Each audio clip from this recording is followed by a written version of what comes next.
Kochi naval ബേസിൽ INS വിക്രാന്തിന്റെ location കണ്ടെത്താൻ ശ്രമിച്ച കേസിലെ പ്രതി മുജീബ് റഹ്മാന്റെ മൊഴികളിൽ വൈരുദ്ധ്യം. പ്രതിയുടെ മൊഴി വിശ്വാസത്തിലെടുക്കാൻ കഴിയില്ല എന്ന നിലപാടിലാണ് പോലീസും കേന്ദ്ര ഏജൻസികളും. പ്രതി നൽകിയ മനോരോഗ സർട്ടിഫിക്കറ്റ് വ്യാജമാണ് എന്നാണ് പ്രാഥമിക നിഗമനം. സഹിൻ ആന്റണി ഈ വാർത്തയുടെ വിശദാംശങ്ങളുമായി ചേരുന്നുണ്ട്. സഹിൻ, ഇന്ത്യ പാക് സംഘർഷം നിലനിൽക്കുന്ന ഘട്ടത്തിൽ, പ്രത്യേകിച്ച് ഈ കറാച്ചി ആക്രമണമൊക്കെ നടക്കുന്നു എന്നൊക്കെയുള്ള തെറ്റായ വാർത്തകളൊക്കെ വരുന്ന ഘട്ടത്തിലൊക്കെ തന്നെയാണ് ഈ INS വിക്രാന്ത് എവിടെ പാർക്ക് ചെയ്തിരിക്കുന്നു എന്നുള്ളത് സംബന്ധിച്ചുള്ള ചോദ്യവുമായി ഇയാൾ വിളിക്കുന്നത്. എന്തിനാണ് വിളിച്ചത് എന്നുള്ളത് ഇയാൾ ഇതുവരെ പറഞ്ഞിട്ടുണ്ടോ? അതേക്കുറിച്ചൊരു വിവരവും വന്നിട്ടില്ലല്ലോ. ഇപ്പോൾ ലഭ്യമാവുന്ന വിവരങ്ങൾ എന്താണ്?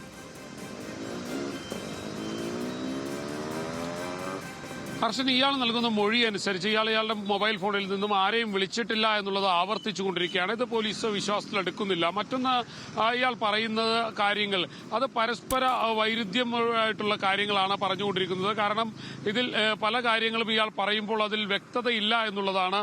ഒന്ന്, അതായത് ദാമോദരൻ എന്നുള്ളൊരു പേരിലായിരുന്നു ഇയാൾ നാവികസേനയുടെ കൊച്ചി ആസ്ഥാനത്തേക്ക് വിളിച്ചിരുന്നത്. അത് എന്തുകൊണ്ടാണ് അങ്ങനെ വിളിച്ചതെന്ന് ചോദിക്കുമ്പോൾ താൻ വിളിച്ചിട്ടില്ല എന്നുള്ളൊരു ആവർത്തിച്ചുള്ള മറുപടിയാണ്. മറ്റൊന്ന്, എന്തിനാണ് INS വിക്രാന്തിന്റെ ലൊക്കേഷൻ കൃത്യമായി അറിയാൻ ശ്രമിച്ചത് എന്ന് ചോദിക്കുമ്പോൾ INS വിക്രാന്തിനെ കുറിച്ച് ഇയാൾ കൃത്യമായി പറയുന്നുണ്ടെങ്കിലും INS വിക്രാന്തിന്റെ ലൊക്കേഷൻ അറിയാൻ താൻ ശ്രമിച്ചിട്ടില്ല എന്നുള്ളതാണ് ഇയാൾ പറയുന്നത്. മൂന്നാമത്, ഇയാൾ ഒരു സർട്ടിഫിക്കറ്റ് നൽകിയിരുന്നു.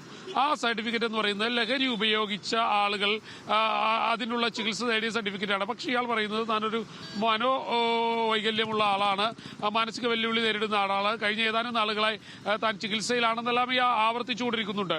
പക്ഷേ ആ സർട്ടിഫിക്കറ്റ് നൽകിയ ഡോക്ടറെ അടക്കം ചോദ്യം ചെയ്യാനാണ് പോലീസ് തീരുമാനിച്ചിരിക്കുന്നത്.